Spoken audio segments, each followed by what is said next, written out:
오늘 하나님 말씀은 여호수아서 24장 14절에서 15절 말씀입니다.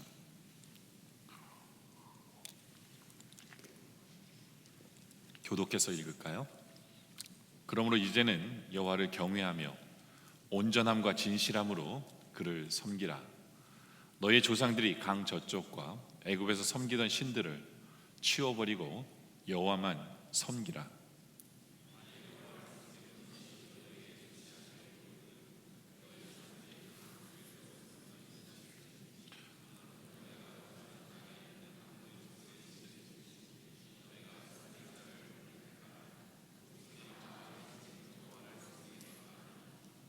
아멘. 오늘 말씀을 전하는 본문 말씀은 여호수아서 23장과 24장 두 장에 걸쳐서 말씀을 전합니다. 우리가 잘 아는 대로 여호수아서는 승리의 책입니다. 그리고 이제 여호수아는 계속해서 승리하다가 죽음을 앞에 놓고 이스라엘 백성들에게 말씀을 전하고 있는 부분이 23장과 24장의 말씀입니다. 특별히 어떻게 하면 승리할 수 있는 것을 아는 여호수아는 자기 세대로 그 승리가 끝나지 않기를 원해서 이 말씀을 전합니다. 자기 세대뿐만 아니라 이제는 그 다음 세대로 연결되어져서 승리하는 그러한 세대로 이끌기 위해서 여호수아는 간곡히 오늘의 이 말씀을 전하고 있는 것입니다. 그래서 특별히 15절에 오늘 택하라, 맨 뒷부분에 오직 나와 내 집은 여호와를 섬기겠노라. 그래서 자신의 가정은 계속해서 승리를 이어가는 그러한 가정이 되기 위한 그 답을 선포하고 있는 것을 보게 됩니다. 그래서 오늘 설교 제목은 여러분들과 나누길 원하는 것은 승리가 이어지는 가문이 되기 위해서는입니다. 그냥 여러분들의 승리로 끝나는 것이 아니라 그 승리가 그 다음 세대로 이어지기 위해서 오늘 우리가 이 말씀을 기억하기를 원합니다. 그러기 위해서는 첫째로는 내 한계를 알고 하나님을 자랑하는 가정이 되어야 합니다. 또는 리더가 되어야 하고 한 사람 한 사람이 되어야 한다라는 것이죠. 오늘 말씀 23장 1절에 보면 여호와께서 주의 모든 원수들로부터 이스라엘을 쉬게 하신 지 오랜 후에 여호수아가 나이 많아 늙은지라 라고 표현을 합니다. 나이 많아 늙은지라. 또 여호수아가 온 이스라엘 곧 그들의 장로들과 수령들과 재판장들과 관리들을 불러다가 그들에게 이르되 나는 나이가 많아 늙었도다 라고 오늘 두 번에 걸쳐서 자신이 나이가 많아 늙었다라는 것을 강조를 합니다. 그런데 이 1절에 나이가 많아 늙었다는 이 말씀, 이 뜻과 2절에 나는 나이가 많아 늙었도라는 이 뜻은 두 가지의 의미를 가지고 있습니다. 첫째로 나이가 많아 1절에 나이가 많아 늙은지라라는 이 표현은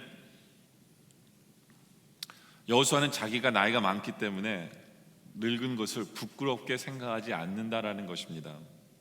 어떤 사람은 자기가 나이가 많은 것을 부끄럽게 생각하는 분들이 있는 것 같아요. 그래서 어떤 분에게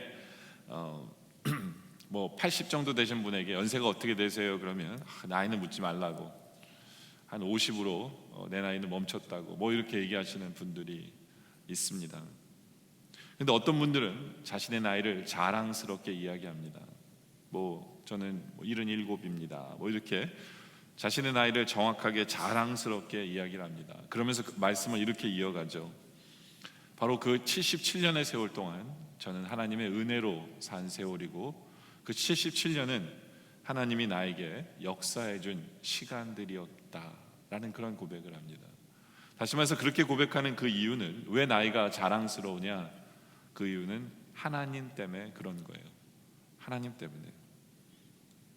여호수아는 나이가 많아 늙었다라는 그러한 고백 속에는 바로 하나님께서 나를 위해 평생 싸워주셨기 때문에 자기가 이때까지 존재할 수 있었다. 그러면서 감사하며 하나님을 자랑하는 나이다 라고 표현하는 거예요. 그래서 1절에 여호와께서 주의 모든 원수들로부터 이스라엘을 쉬게 하셨다라는 것이 먼저 나오죠. 그렇죠?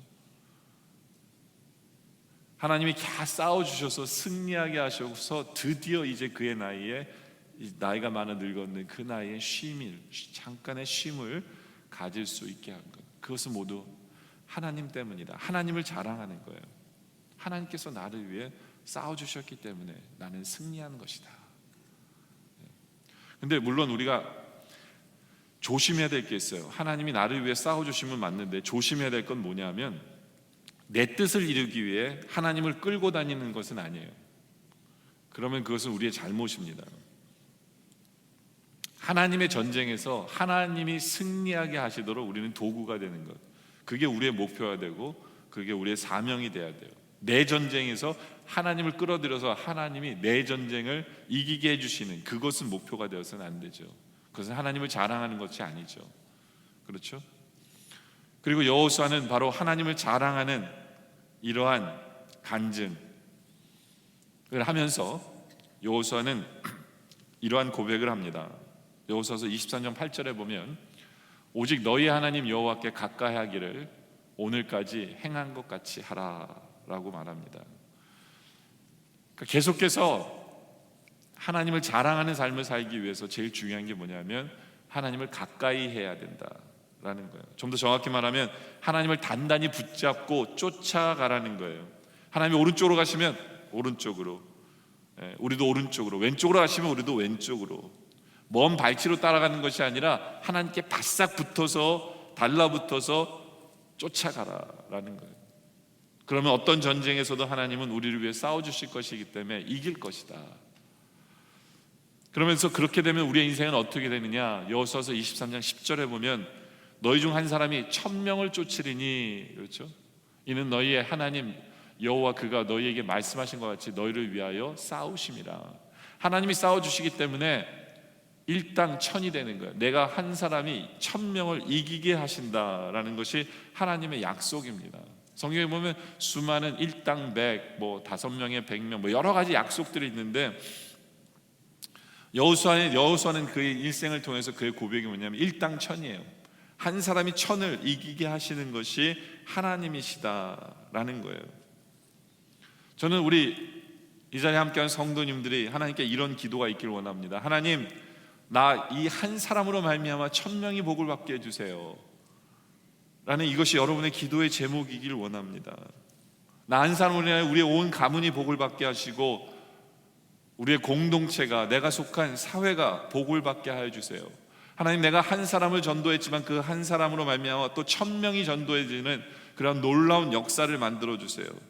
하나님, 어떤 적이 나를 쳐들어와도, 어떤 바람이 불어와도 하나님이 우리를 위해 싸우시기에 우리 한 사람이 1000명의 원수를, 1000명의 사탄을 무찌르는 그러한 축복을 우리에게 주세요.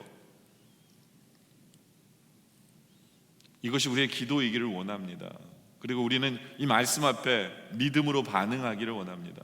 그런데 문제는 안타깝게도 어떤 사람은 자기 한 사람 몫도 감당하지 못하는 사람들이 있어요.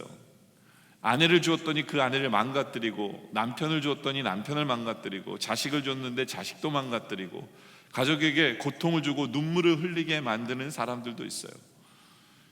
만약에 우리의 모습 속에 그러한 모습이 있다면 우리는 하나님 앞에 회개해야 돼요. 하나님, 나를 용서해 주세요. 가족의 눈에 눈물을 흘리게 하는 사람이 이제는 더 이상 되지 않도록 나를 변화시켜 주옵소서. 내 가족과 주위 사람들에게 반드시 내가 복이 되게 하여 주시옵소서. 일당천에 할 수 있는, 나로 말미암아 1000명이 복을 받는 그러한 사람이 되게 하옵소서. 이렇게 기도해야 합니다. 하나님께서 변화시켜 주실 거예요. 오늘 이 말씀을 붙들고 하나님 앞에 그러한 기도하는 여러분들이길 원합니다. 그렇죠?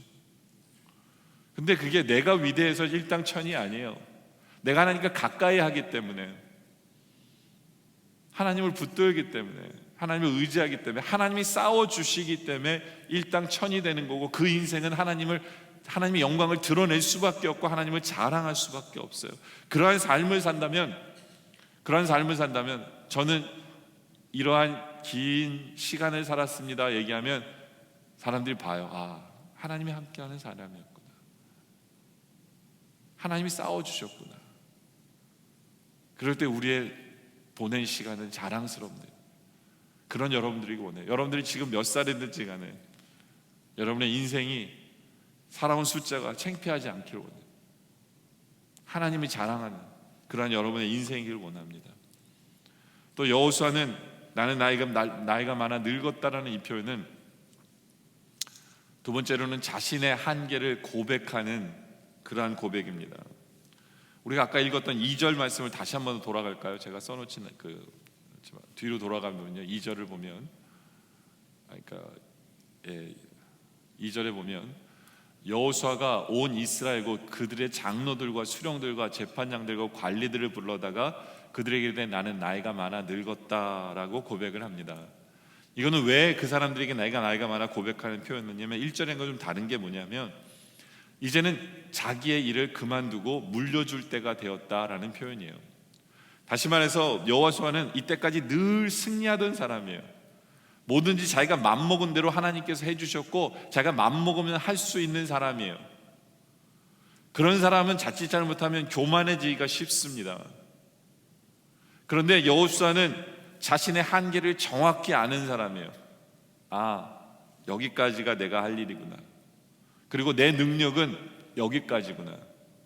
그리고 이때까지 내 능력으로 싸운 것도 아니라 하나님의 능력으로 싸웠는데 하나님이 여기까지라고 하시는구나. 여호수아는 자신의 한계를 잘 알고 있는 사람이었어요. 잘 알고 있는 사람이었어요. 그러면서 여호수아서 23장 14절에 보면 여호수아는 이런 고백을 하죠. 보라, 나는 오늘 온 세상에 가는 길로 가려니와. 하나님께서 이제는 그만 그거를 딱 정확히 아는 사람이에요. 너는 이제 그만하고 하늘나라로 와라. 여호수아는 리더로서 자신의 한계를 정확히 알고 있는 사람이었기 때문에 바로 그 다음 세대들이 그것을 이어받을 수 있는 거죠. 여러분들 자신의 한계에 대해서 잘못 반응하게 되면 인생이 행복하지 않아요.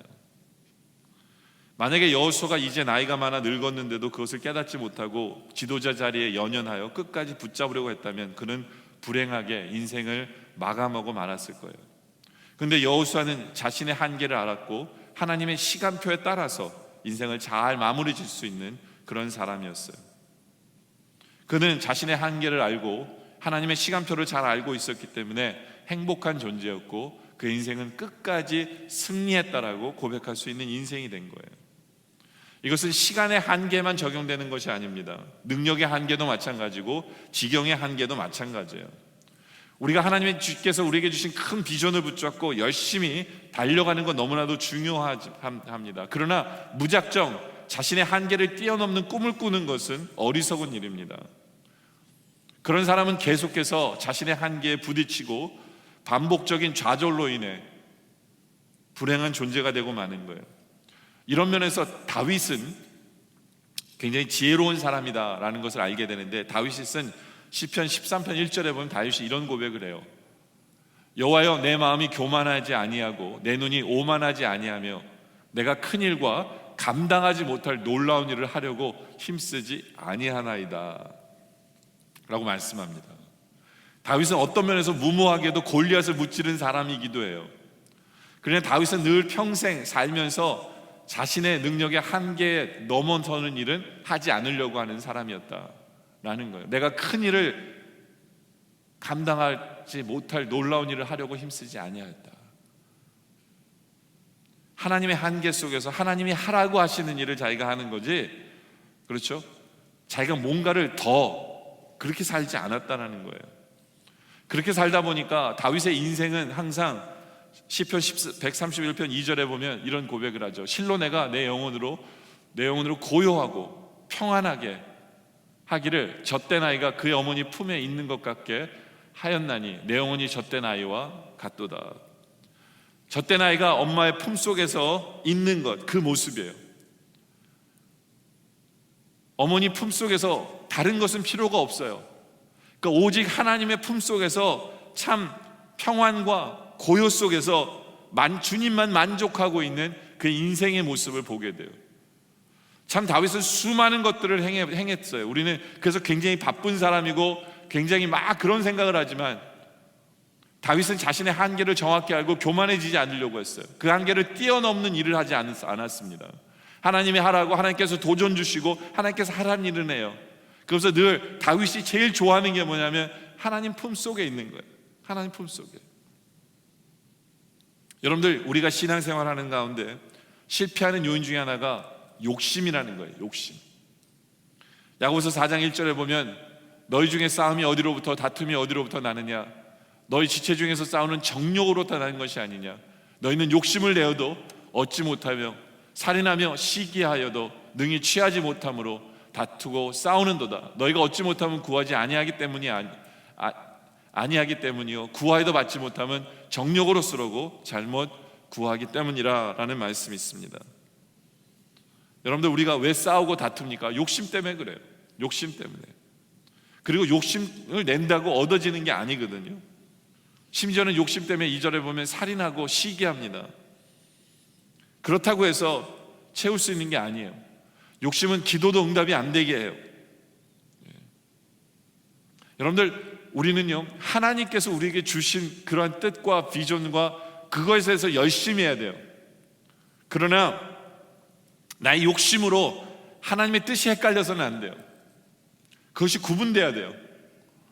나의 욕심으로 우리의 인생을 열심히 사는 것이 아니라 하나님의 뜻으로 충성하며 사는 것, 그것이 하나님이 원하는 거예요.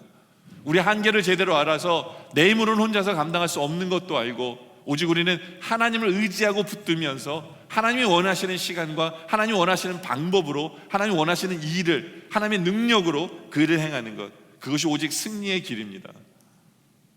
그럴 때 그 다음 세대까지도 승리가 이어질 수 있는 거죠. 두 번째로는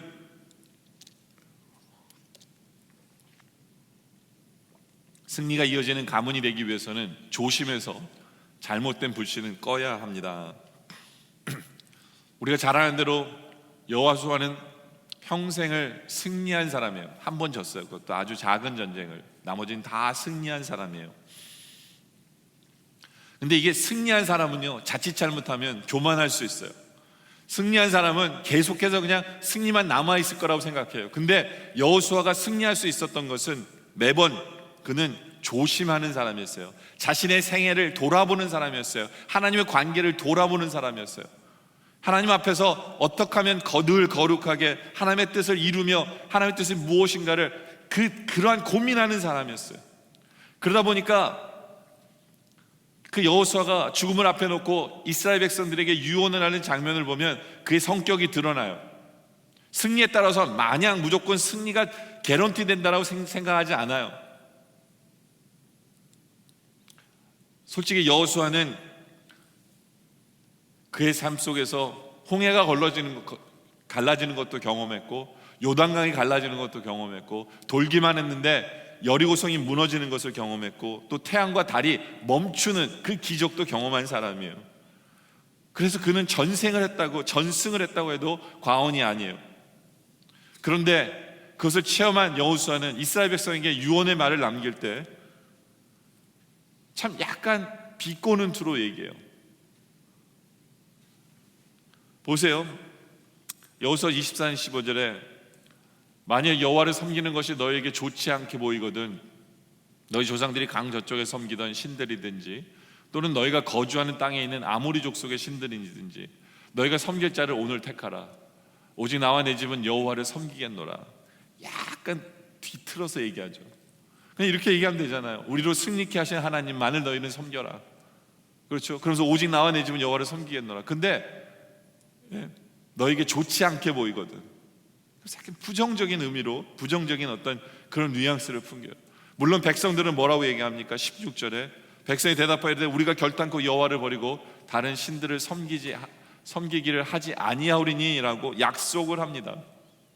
그런데 여호수아가 약간 이렇게 뒤튼 이유가 뭐냐면 19절에 이미 이들은 여호와만을 섬기는데 실패할 것이라는 것을 여호수아는 보고 있었어요. 그래서 19절에 여호수아가 그런 얘기하죠. 여호수아가 백성에 이르되 너희가 여호와를 능히 섬기지 못할 것은 그는 거룩하신 하나님이요 질투하신 하나님이시니 너의 잘못과 죄들을 사하지 아니하실 것입니다. 다시 말해서 너희는 조금 있으면 죄를 지을 것 같아. 너희는 조금 있으면 잘못할 것 같아. 그래서 하나님의 질투하심이 너희를 심판하실 거야. 조심해야 돼. 여호수아는 자꾸 이런 얘기를 해요. 이런 얘기를 해요. 그러면서 마치 지금도 이스라엘 백성들이 약간 그 징조가 보이는 것을 얘기합니다. 23절에 보니까 여호수아가 이르되 그러면 이제 너희 중에 있는 이방 신들을 치워버리고, 무슨 얘기예요? 그들 안에 이방 신들이 있었다는 얘기예요. 계속해서 승리했기 때문에 그들에게는 우상 숭배가 없었을 것으로 보이지만 백성들 사이는 이미 그런 것이 생기기 시작한 거예요. 그래서 치워버리고 너희 마음을 이스라엘 하나님 여호와께로 행하라 라고 얘기합니다. 지금 여호수아가 어디에서 지금 이 유언을 하고 있느냐면, 여호수아서 24장 1절에 보면 여호수아가 이스라엘 모든 지파를 세겜에 모으고 얘기를 합니다. 인텐션이 있었어요. 왜 세겜에 모았냐면, 세겜에는 그리심산과 에벨산의 경계에 있는 것이 세겜이에요. 오늘 너희가 택하라, 축복과 저주 너희가 택하라 라고 한 그리심산과 이 에벨산이 그 중간에서 여호수아가 이 유언을 하고 있는 거예요. 축복과 저주의 그 중간에서 그들에게 제대로 택하게 하기 위해서 여호수아는 이들에게 이것을 말씀하고 있는 거예요. 우리 생각에는 이겼기 때문에 야, 이들은 뭐 영적인 염려 없어. 그게 아니에요. 항상 영적인 염려가 필요하다는 거예요. 이들을 마치 이 세겜이 승리했던 여호수아서 8장의 장소의 세겜이라기보다는 오히려 창세기 34장과 35장에 나온 야곱의 세겜의 모습과 비슷해요. 지금 그 위치가, 지금 그 시츄에이션이. 야곱도 세겜에 머물러 있었어요. 창세기에 보면 바단 어람이라는 곳에서 20년 동안의 생활을 마치고 야곱은 가나안 땅으로 돌아옵니다. 형 에서를 두려워했는데 하나님의 도우심으로 에서와 화해해요. 화해를 해놓고 에서가 계속해서 세겜에 머물러 있었어요. 베델로 올라가야 되는데 베델로 올라가지 아니하고, 그래서 세겜에 계속 머물다 보니까 그곳에서 수치스러운 일을 당합니다. 어떤 수치스러운 일을 했냐면, 세겜 족속 추장 아들이 야곱의 딸 디나를 범하는, 강간을 하는 그런 사건이 벌어져요. 그리고 이 일로 분노한 야곱의 아들들이 세겜의 족속들을 다 몰살시키죠. 할례를 행하라고 그러고, 할례를 행하고 움직이지 못하는 동안에 다 완전히 전멸을 시킵니다. 그러다 보니까 주변 국가들이 야곱의 가족들을 없애려는 그런 일이 벌어지기 시작합니다. 이런 어려움을 당하자 야곱이 하나님 앞에서 고민을 합니다. 왜 우리 가정에게 이런 일들이 벌어지는 것일까? 두 가지였어요. 하나는 야곱이 예전에 하나님께 서원했거든요. 하나님, 내가 이 베델로 다시 올라와 하나님께 다시 예배드리기를. 베델로 올라가야 되는데 세겜에 머물러 있었기 때문에 그래요. 그리고 또 하나는 그들에게 그런 일이 발생한 이유가 뭐냐 하면, 그 아들들이 우상을 섬기고 있었기 때문에 그래요. 그래서 창세기 35장 2절에 보니까 야곱이 이에 자기 집안 사람과 자기와 함께한 모든 자에게 이르되 너희 중에 있는 이방 신상을 버리라고 그랬어요. 아버지가 아들들에게, 12아들들에게 얘기해요. 이방 신상을 버리고 자신을 정결하게 하고 너희 의복을 바꿔 입으라. 그랬을 때 아들들이 그런 얘기해요. 4절에 그들이 자기 손에 있는 모든 이방 신상들과 자기 귀에 있는 귀고리들을 야곱에게 주는지라. 그러니까 이들은 정말, 여러분들 상상이나 되세요? 야곱의 아들들이, 하나님의 자손들이, 이스라엘 자손의 그 리더, 그 12명의 그 지파의 시작들이 우상을 섬기고 있었다는 게 상상이 되세요? 근데 우상을 섬기고 있었어요. 그리고 그들이 이렇게 치장한 것들이 다 우상 숭배와 연결되는 것들을 하고 있었던 거예요. 그렇죠? 어떻게 이럴 수 있을까? 또 마찬가지예요. 여호수아서에도 마찬가지예요. 하나님의 놀라운 능력을 체험하고 매 순간 하나님 때문에 승리했던 이들이 어떻게 그들의 집에 우상을 둘 수가 있었을까? 왜요? 이들은 여호수아처럼 신앙에 철저하지 못했기 때문에 그래요. 신앙에 철저하지 못했어요. 우리는 여기서 두 가지를 깨달을 수 있는데, 그건 뭐냐면, 하나는 세상과 죄의 무서움이에요. 세상죄는요, 어떤 모습으로든지 우리 안에 침투하려고 합니다. 마치 이 죄는 오염된 공기 같아요. 공기 속에서 보이지 않게 여러분에게 다가와서 여러분들을 마시게 하는 거예요. 그렇기 때문에 우리가 깨달아야 되는 것은, 말씀과 기도로 항상 깨어있지 않으면 어느 순간에 여러분의 자리에 우상이, 여러분이 승리하는 그 자리에도 우상이 있을 수 있다라는 거예요. 그때 우리는 날마다 깨어있어 기도하며 죄와 피 흘리기까지 싸울 수밖에 없는 거예요. 야곱의 자녀들도 이스라엘 백성들도 멍하니 있는 사이에, 잠시 쉬고 있는 사이에 이방신들에게 물들고 만 거예요. 우리도 마찬가지예요. 이 악한 것들의 악한 생각과 이 세상의 풍조가 사람의 입을 통해서 우리에게 전달되어지고, TV와 언론 매체를 통해서, 인터넷을 통해, 학교 교육 현장을 통해서 우리에게 쉴 새 없이 여러분들에게 몰려들고 여러분들을 그걸로 마시도록, 숨쉬도록 하게 만들고 있어요. 그래서 물질에 대한 사랑, 자기만 아는 이기적인 삶과 욕망, 폭력과 분노, 장래에 대한 염려와 불안, 거짓말과 음란함, 패거를 짓게 하는 모습, 교만하게 하는 모습, 그리고 하나님을 부인하는 모습, 인간을 찬양하는 모습, 인간 높아지려고 하는 모습, 그런 것들이 그냥 여러분들에게 밀려오고 있어요. 지금도. 그 때문에 마치 우리가 물을 거슬려고 배를 노를 젓는 사람과 똑같아요. 열심히 쉬지 않고 전진해 나가야 그것을 뚫고 지나갈 수가 있어요. 그래서 매일매일 말씀을 묵상하고 기도하는 삶이 요구되는 거예요.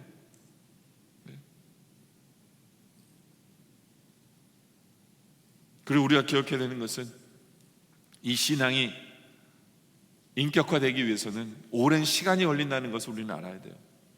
내가 예수를 믿는다고 해서 내가 확 바뀌는 게 아니에요. 우리는 열심히 훈련해야 돼요. 열심히 바로 서고, 넘어졌다가 또 바로 서고, 또 바로 서고, 우리는 열심히 다시 일어나야 돼요. 인격은 갑자기 하늘에서 떨어지는 게 아니에요. 악한 습관, 그것 또한 한꺼번에 사라지지 않아요. 그렇다고 우리는 그릇을 깰 수는 없잖아요. 계속해서 닦아야 돼요. 계속해서 닦아야 돼요. 어느새 보면 깨끗해져 있어요. 그러는 과정 속에서 우리는 몇 가지의 불씨들을 꺼야 돼요. 그 중에 한 대표적인 게 뭐냐면, 첫째가 음란의 불씨예요. 음란의 불씨. 여러분들, 왜 이스라엘 백성들이 결국에는 넘어지게 됐는 줄 아세요? 바로 이 음란 때문에 그래요. 하나님께서 왜 이스라엘 백성들에게 가나안 땅을 점령하면 점령하는 성들마다 다 죽여 없애라고, 애들까지 다 죽여 없애라고 한 줄 아세요? 바로 이 음란의 불씨 때문에 그래요. 왜냐하면 그들을 살려내버려 두면 이스라엘 백성들이 그들과 결혼할 거기 때문에. 이스라엘 백성들이 그들과 결혼하면 결혼만 하는 게 아니라 그들의 우상을 같이 섬길 거기 때문에, 그들의 생각을 쫓아갈 거기 때문에, 그들의 문화를 배워갈 거기 때문에, 결국에는 그 우상을 섬기는 문화가 이스라엘 백성에게 올무가 되게 하고 죄가 되게 하고 넘어지게 할 거기 때문에 다 죽여버리라고 한 거예요. 그리고 결혼하지 말라고 한 거예요. 그런데 안 죽였어요. 나중에는 안 죽입니다. 같이 살면서, 결혼하면서 우상 숭배하며 살아요. 이 음란의 시작인 거예요. 솔로몬도 마찬가지예요. 왜 솔로몬이 넘어갑니까? 솔로몬은 자신의 나라를 평안하게 하기 위해서 이방 공주들과 결혼을 다 한 거예요. 정치적으로. 그런데 문제는 바로 그들이 덫이 된 거예요. 그들의 우상을 솔로몬은 다 섬기게 돼요. 이스라엘 백성들이 다 같이 섬기게 돼요. 그래서 결국에는 나라가 두 동강이가 되어지는 이유가 바로 그 음란 때문에 그래요. 여러분들, 우리 주변에도 수많은 음란의 불씨들이 얼마나 많은지 몰라요. 눈만 뜨면 음란이에요. 음란 인터넷, 음란 서적, 음란 비디오, 온갖 것들이, 술도 음란과 연결되고요. 근데요, 그것과 접하면 무조건 파멸입니다. 우린 그것을 기억해야 돼요. 어떤 사람이 한 여인의 유혹을 받아서 동침했어요. 근데 아침에 일어나 보니까 그 여인은 사라지고 머리맡에 편지가 한 장 놓여있더래요.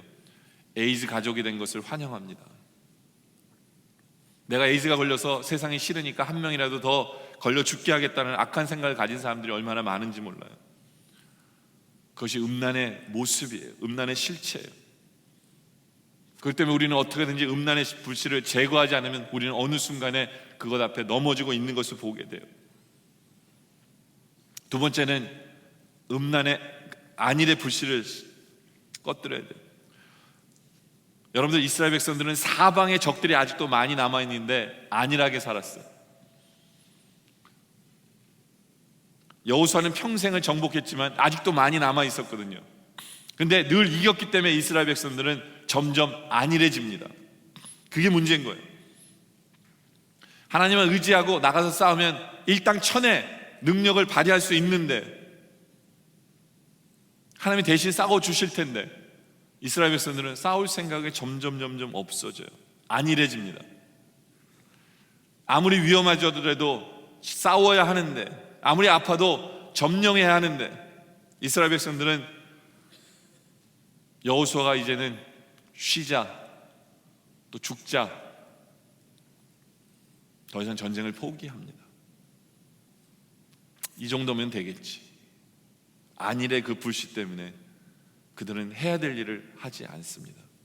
결국엔 그 안일 때문에 그들은 넘어지게 돼요. 여러분들, 우리는요 평생 싸워야 돼요. 평생 우리 할 일은 영적인 전쟁으로 싸워야 돼요. 하나님을 의지하며 싸워야 돼요. 피곤하고 지쳐도 그 전쟁은 멈출 수가 없어요.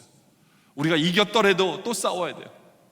한번 이겼다고 다 된 게 아니에요. 안일해지면 안 돼요. 마치 배는 항구에 있으라고 만든 게 아니에요. 그렇죠? 거친 파도가 치더라도 바다로 나가야 하는 이유가 거기 있죠. 비행기는 비행장에 가만히 있으라고 한 게 아니에요. 창공을 날라야 비행기예요. 자동차는 차고에 안전하게 있으라고 한 게 아니라 사고의 위험이 있을지라도 거리로 나가야 돼요. 사업가는 빚지더라도 사업을 벌려야 하는 거고, 스키 선수는 다리가 부러지더라도 스키 코스를 타야 되는 거예요. 군인은 죽는 한이 있어도 총뿌리를 대고 적과 싸워야 하는 거고, 수영선수는 물속에 빠져 죽는 그런 일이 있을지라도 물속에 들어가야 하는 거예요.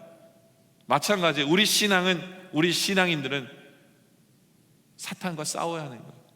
사탄은 지금도 계속해서 우리에게 전쟁을 걸어오기 때문에 안일하게 이 정도 신앙생활이면 되겠지, 그러는 순간 여러분들은 넘어지는 것이에요. 박차고 일어나시길 바랍니다. 박차고 일어나야 돼요. 세 번째로는 불신앙의 불씨예요. 이스라엘 백성들은 전쟁에서 이겼음에도 불구하고 불신앙의 불씨가 남아 있었어요. 나중에 여호수아가 죽은 후에 이제 이스라엘 백성들이 전쟁을 했거든요. 이겼어요. 진 거 아니에요. 전쟁을 했는데 다시 적들이 쳐들어오니까 전쟁이 싫은 거예요. 여기서 지면 어떡하지 해서 전쟁을 안 해요. 네? 적들이 산속에 숨어 있다고 해서 위험하다고 해서 쳐들어가지 않아요. 철병거라고 무섭다고 진군하지 않아요. 게릴라전을 하면 많은 희생이 따를 거라고 전쟁을 회피합니다. 회피해요. 하나님이 책임져 주신다는데, 그것이 게릴라전이든 숲속전쟁이든, 예? 그들의 무기가 철병거든 하나님이 싸워주시는데 그들은 서서히 불신앙의 모습을 보이기 시작해요. 믿음의 조상 아브라함도 그랬어요. 하나님 분명히 아들을 주신다고 그랬는데 자기 아내 사라가 나이가 너무 많이 늙다 보니까 불신앙이 싹튼 거예요. 그래서 첩을 들이고 그리고 이스마엘이라는 아들을 낳게 되잖아요. 아마 아브라함이 그걸 바라보고 있으면서 지금도 한탄할지 몰라요. 괜히 저 아들 때문에 지금 세상의 모든 분란이 그의 자손들 때문에 있는 거예요. 세계의 화약고지가 그 중동 지역이잖아요. 그죠? 그게 불신앙의 불씨예요. 여러분들, 우리는 늘 하나님의 능력을 믿어야 돼요. 우리로 지금 예전에 이기게 하신 그 하나님이 지금도 이기게 하실 것이라는 믿음을 보여야 돼요. 세상이 아무리 더 강하게 보여도, 세상이 다른 어떤 작전으로 우리에게 다가올지라도 우리는 하나님 때문에 이길 수밖에 없다는 믿음이 흔들리지 않기를 원합니다. 그럴 때 우리는 승리가 이어가는 가문이 될 수 있어요. 세 번째로는 많은 결단이 필요합니다.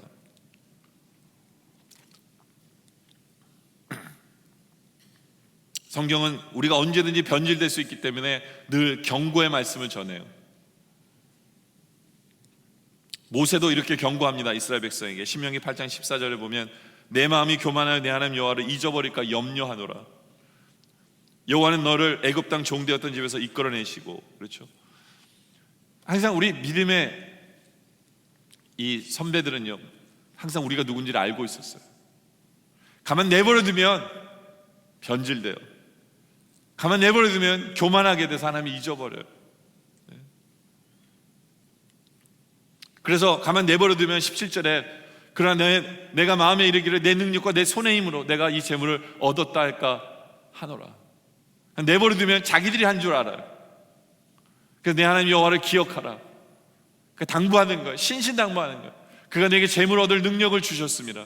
이같이 하시면 내 조상들이 맹세하신 언약을 오늘과 같이 이루려 하십니다. 하나님 주신 거예요. 하나님이 하신 거예요. 교만하면 안 돼. 계속해서 이런 워닝을 바울도 이렇게 경고하죠. 갈라디아서 1장 6절에 그리스도의 은혜로 너희를 부르신 이를 이같이 속히 떠나 다른 복음을 따르는 것을 내가 이상하게 여기노라. 그렇죠? 아니 분명히 말씀을 선포하고 제대로 되는 줄 알았는데 나중에 보니까 이상한 거 쫓고 있는, 이게 인간인 거예요. 히브리서 저자도 이런 얘기를 하죠. 히브리서 2장 1절에 그러면 우리는 들은 것에 대해서 유념함으로 우리가 흘러 떠나가지 않도록 함이 마땅함이라. 들었으면 제대로 해야 되는데 내버려두면요 엉뚱한 데 흘러가는 거예요. 우리가 잘 될 때 특히 교만해서는 안 돼요. 하나님 잊어버릴 수 있어요. 그 안에 우리의 잘못된 신앙이 내가 한 줄 알게 돼. 그렇기 때문에 우리는요 날마다 우리가 누군지를 알아야 돼요. 내버려두면 우리는 넘어져요. 시험 들어요. 그걸 알기 때문에 여호수아는 죽기 전에 계속해서 결단을 촉구합니다. 계속해서. 어떤 면에서는 잔소리 같아요. 14절에 오늘 말씀 14절에 그러므로 이제는 여호와를 경외하며 온전함과 진실함으로 그를 섬기라. 너희 조상들이 강 저쪽과 애굽에서 섬기던 신들을 지워버리고 여호와만을 섬기라. 이렇게 얘기해요. 정확하게 하나님만을 섬기라, 우상을 버리라 얘기했잖아요. 근데요 이걸로 이게 안 되는 거예요. 그러니까 또 두 번째 다짐합니다. 두 번째 15절에 가서 또 얘기해요. 만일 여호와를 섬기는 것이 너에게 좋지 않게 보이거든 너희 조상들이 강 저쪽에 섬기던 신들이니 또는 너희가 거주하는 땅에 있는 아모리 족속의 신들이니 너희가 섬길 자를 오늘 택하라. 오직 나와 내 집은 여호와를 섬기겠노라. 잔소리처럼 두 번째를 또 얘기해요. 우상들 버리고 하나님만 섬겨. 우리 집은 하나님만 섬길 거야. 그러니까 백성들이 대답하잖아요. 뭐라고요? 16절에 백성이 대답하되 우리가 결단코 여호와를 버리고 다른 신들을 섬기기를 하지 아니하오리니 약속까지 해요. 이는 우리 하나님 여호와께서 간증까지 합니다. 친히 우리와 우리 조상들을 인도하여 애굽 땅 종되었던 집에서 올라오게 하시고 우리 목전에서 그 큰 이적들을 행하시고 우리가 행한 모든 길과 우리가 지나온 모든 백성들 중에서 우리를 보호하셨음이며 여호와께서 우리 백성들과 이 땅에 거주하던 아모리 족속을 우리 앞에서 쫓아내셨습니다. 그러므로 우리도 여호와를 섬기리니 그는 우리 하나님이시라 하니라. 얼마나 기가 막힌 간증이에요, 그죠? 하나님만 섬길 거야. 두 번이나 약속합니다. 결단코라는 단어를 쓰면서 하나님 섬길. 근데 여호수아는 안 믿어요. 세 번째로 협박적으로 또 얘기합니다. 19절에 여호와서가 백성에게 이르되 너희가 여호와를 능히 섬기지 못할 것은, 너희가 그렇게 얘기하지만 너희 넘어져 섬기지 못할 거야. 그는 거룩하신 하나님이시오 질투하신 하나님이니 너의 잘못과 죄를 사하지 아니하실 것입니다. 협박적으로 얘기하는 거예요. 근데 그것으로 또 성에 안 차서 여호수아는 네 번째로 또 강조합니다. 만일 너희가 여호와를 버리고 이방 신들을 섬기면 너희에게 복을 내리신 후에라도 돌이켜 너희에게 재앙을 내리시고 너희를 멸하시리라. 그러니까 백성이 잔소리 같은 거예요. 백성이 여호수아에게 말하 이르되 우리가 여호와를 섬기겠나이다. 섬길 거예요. 근데 여호수아가 이르되 백성이 이르되 너희가 여호와를 택하고 그를 섬기려 하였으니 스스로 증인이 되었느니라.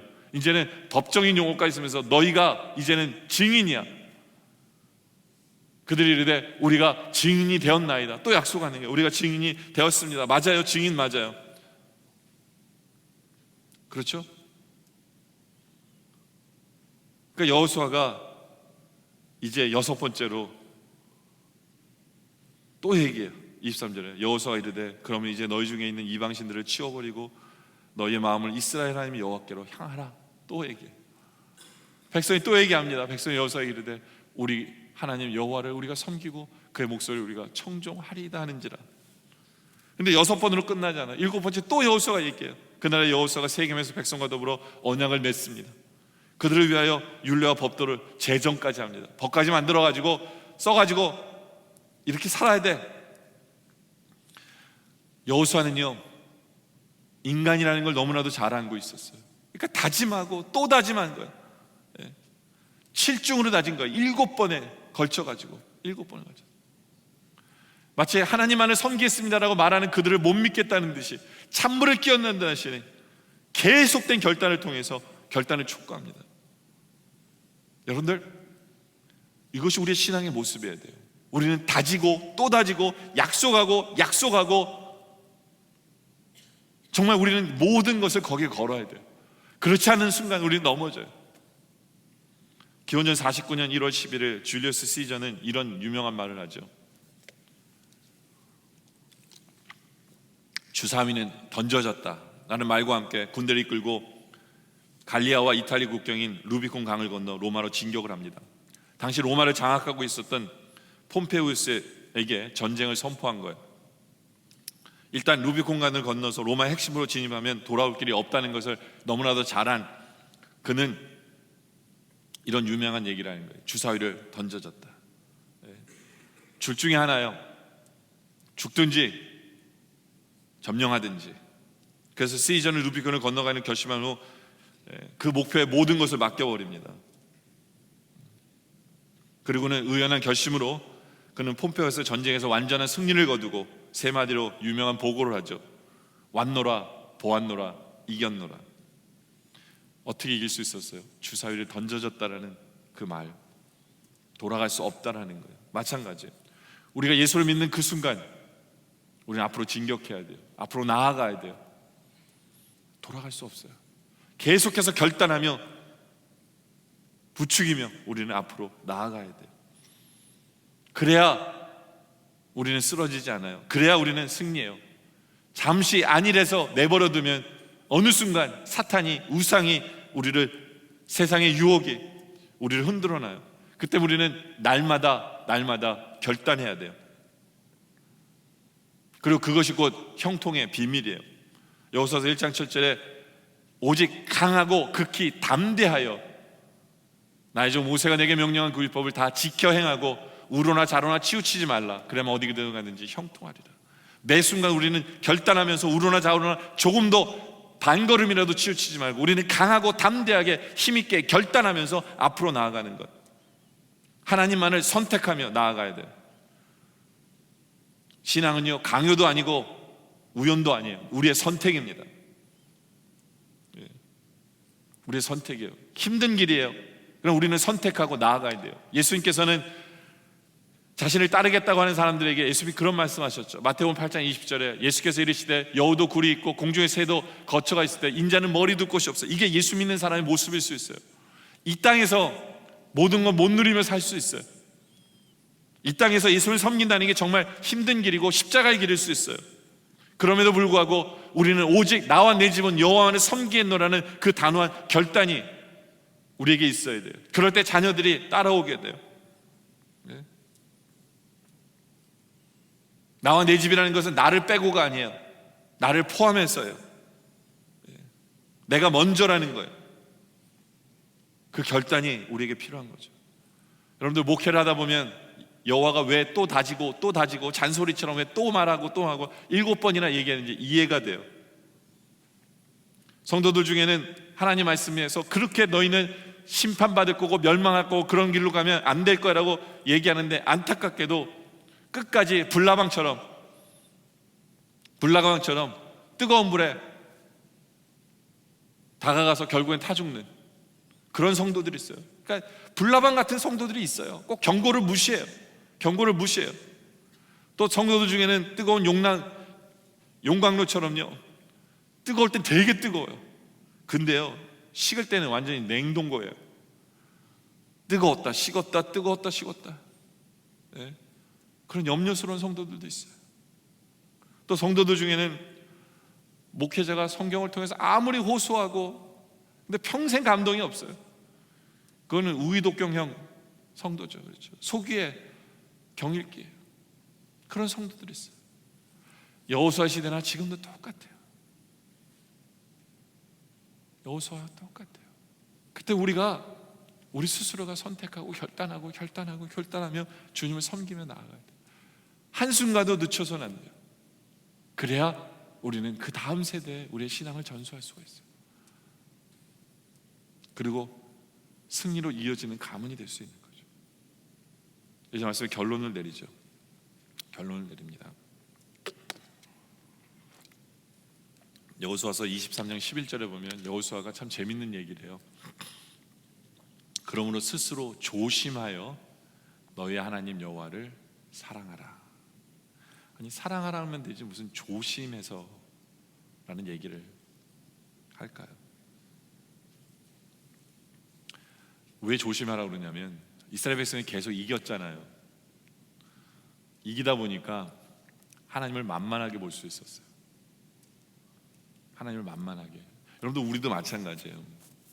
하나님 우리를 사랑하시는 것을 알잖아요. 근데 하나님의 그 무한하신 사랑 때문에 우리가 하나님을 만만하게 봐요. 조심스러움이 없어요. 그러니까 마치 하나님이 나의 종처럼 부리는 거예요.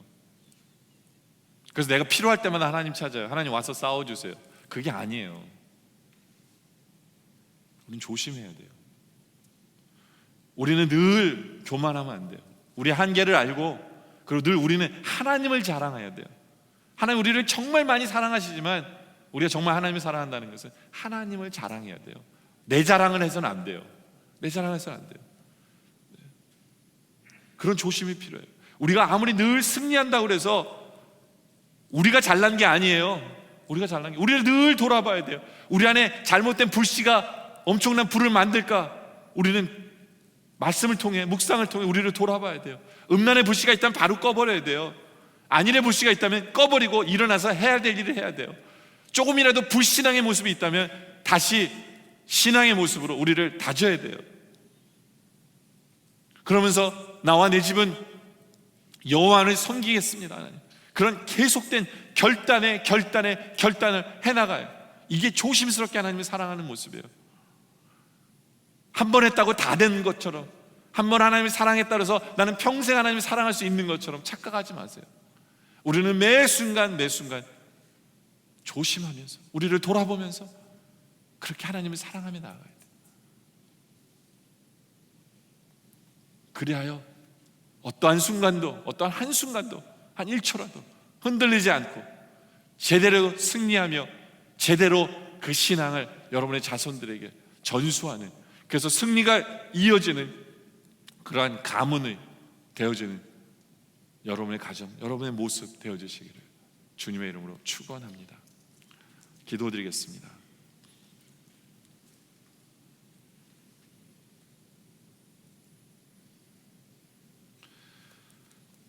아버지 하나님, 우리가 모든 상황 속에서 안일하거나 모든 상황 속에서 나를 자랑하려고 하거나 불신앙의 모습이 있거나 음란의 모습이 있거나